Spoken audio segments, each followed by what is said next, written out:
उनकी ज़मानतें आसानी से हो गई। जिन लोगों ने चर्च पे हमला किया, चर्च के अंदर तोड़ फोड़ की, उनकी भी ज़मानतें हो गई। जिन लोगों ने रेप किया और बीजेपी के एमएलए हैं, उनकी भी ज़मानतें हो गई। इन दोनों की ऐसी कितनी खौफनाक और ख़तरनाक तकरीर है कि उनकी ज़मानत को कैंसिल कर दिया गया, जबकि अभी तक ट्रायल भी शुरू नहीं हुआ है। पूरी दुनिया का कंसर्न है। अमेरिका के लॉ मेकर्स लिख रहे हैं, न्यूयॉर्क का मेयर लिख रहा है। इसके बावजूद सुप्रीम कोर्ट ने उनकी अगर ज़मानत रिजेक्ट करती है तो ये तकलीफ़ की खबर है। देखिए, सुप्रीम कोर्ट ने बार बार कहा है कि ज़मानत मौलिक अधिकार है। तो मौलिक अधिकार अगर किसी व्यक्ति का है तो उस व्यक्ति के अधिकार को भी देखा जाना चाहिए।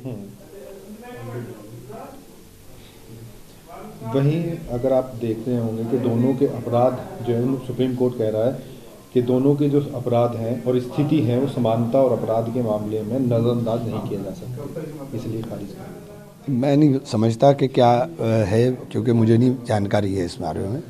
लेकिन जो बाहरी तौर पे दिखाई देता है, बार बार सुप्रीम कोर्ट ही कहता है कि ज़मानत मौलिक अधिकार है और मौलिक अधिकार का हनन ना हो। अच्छा, इतना ही नहीं, सुप्रीम कोर्ट ने जो है अगले 1 साल तक बेल के लिए अब अपील भी नहीं कर सकते। अब सुप्रीम कोर्ट के ऊपर कोई भी टिप्पणी करना अनुचित होगा। ये न्यायपालिका का प्रकरण है। निश्चित तौर से न्यायपालिका अपने जो न्याय के संगत होती चीजें उस पर ध्यान देती है। न्यायपालिका अपने तरीके से ही काम करती है। उमर खालिद तो शायद वो जेएनयू वाले मामले में बंद था, तो अब अगर हो सकता है दिल्ली राइट्स में भी कोई रोल एजेंसीज ने देखा होगा, तो जिसकी वजह से बेल कोर्ट नहीं कर रहा है। मगर कुछ केसेस है कि जिसमें ये देखा जा रहा है कि कोई ज्यादा ही उस पर इनजस्टिस हो रहा है, वरना देश में और तरीके के बहुत सारे केस है। बहुत सारे पॉपुलर लोग बड़े बड़े केसेस में, रेप केसेस में इन्वॉल्व है, तो उनको ऑर्गेनाइज करके छोड़ा जा रहा है और उनको माल्यार्पण भी किया जा रहा है बाहर में। तो ऐसे में मेरे ख्याल से हर व्यक्ति को इंसाफ मिलना चाहिए, वो चाहे किसी सोच का भी हो। और ऐसा देश में हम लोग उम्मीद रखते हैं कि कोर्ट्स फेयर प्ले करे और इंसाफ जिसका भी हक है उसको मिलना चाहिए। तो मगर इसका शायद ओवरड्यू हुआ है, काफी सालों से बंद है। आज ही मैं अखबार में पढ़ रहा था कि इसमें कुछ अमेरिका से भी वॉइस उठी है कि उसको बेल मिलना चाहिए था। वहां के जो पब्लिक रिप्रेजेंटेटिव्स है उन्होंने भी कहा है। तो अब चूंकि कोर्ट पर सवाल खड़ा कर नहीं सकते हैं, डिपेंड करता है कि जो इनकी तरफ से वहां कोर्ट में पेश हो रहा था उसने क्या दलील दी, क्या तर्क दिए हैं। हो सकता है उस साइड से भी कोई कमी रही हो, तो अदरवाइज हमारे यहाँ कोर्ट्स तो नॉर्मली एक अल्टीमेट होप बची हुई है कि जिस तरह की भी सरकार प्रेशर, दबाव और जिस तरह से पकड़ दकड़ कर रही है, तो अल्टीमेटली कोर्टों पर ही भरोसा है। आज भी हमें भरोसा रखना चाहिए। आज नहीं हुआ, अगले हियरिंग में कहीं हो।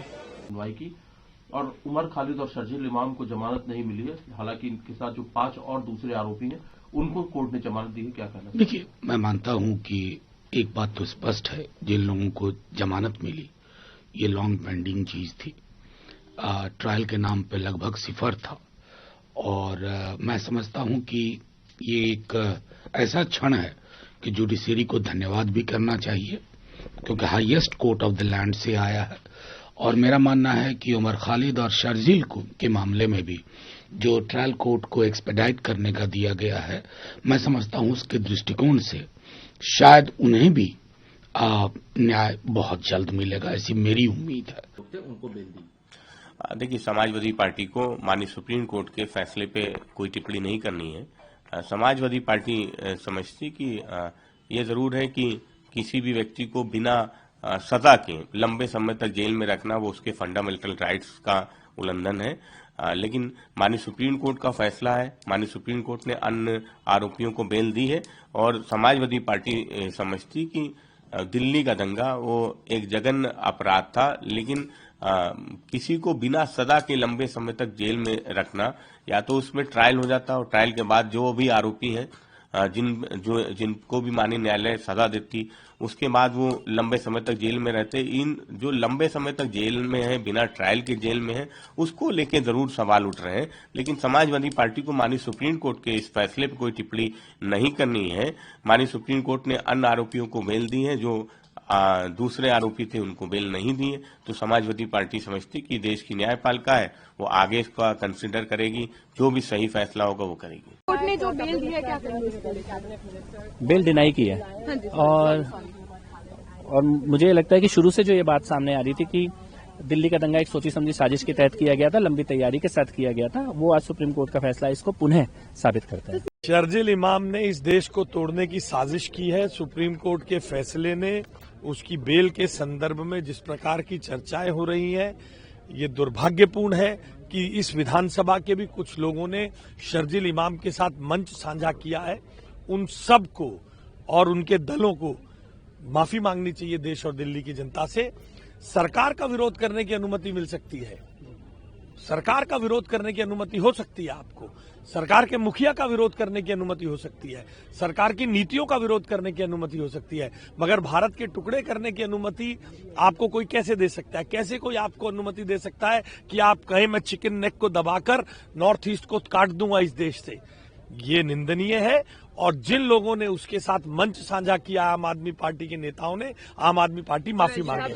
उमर खालिद जैसे व्यक्ति के पक्ष में बोलते हैं, वो लग रहा है देश के विरोध में। ये उमर खालिद वही हैं, केवल जेएनयू में नहीं नारा लगाए थे, बल्कि उन्होंने योजना बनाई थी चिकन नेक को भारत से काट देने का। यानी जो बात पाकिस्तान कर रहा है वही काम उमर खालिद कर रहे हैं। इनको तो कशाब से बड़ा जुर्म इन्होंने किया।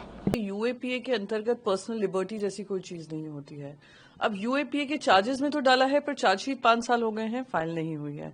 5 साल से वो इंतजार कर रहे हैं कि चार्जशीट हो, फिर उसके बिना पर कोर्ट में सुनवाई हो और फिर जो भी निर्णय होता है कोर्ट का उसको सम्मानपूर्वक उसके अनुसार काम किया जाए। तो चार्जशीट नहीं है, फिर जब भी बेल आ रही थी उसको रिजेक्ट किया जा रहा था, फिर हाई कोर्ट में भेजा जा रहा था। अब जब सुप्रीम कोर्ट में सुनवाई हुई है, कुछ लोगों को मिल गई है बेल, इन दोनों को नहीं मिली है, यही कहकर कि पर्सनल लिबर्टी नहीं है।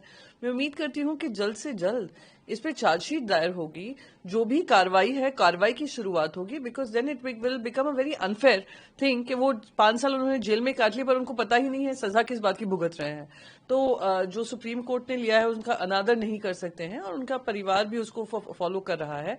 पर उम्मीद करते हैं जल्द से जल्द जो न्याय की प्रक्रिया होती है शुरू हो और जो भी वर्डिक्ट हो, जो भी आउटकम्स हो, वो जनता के बीच में आए।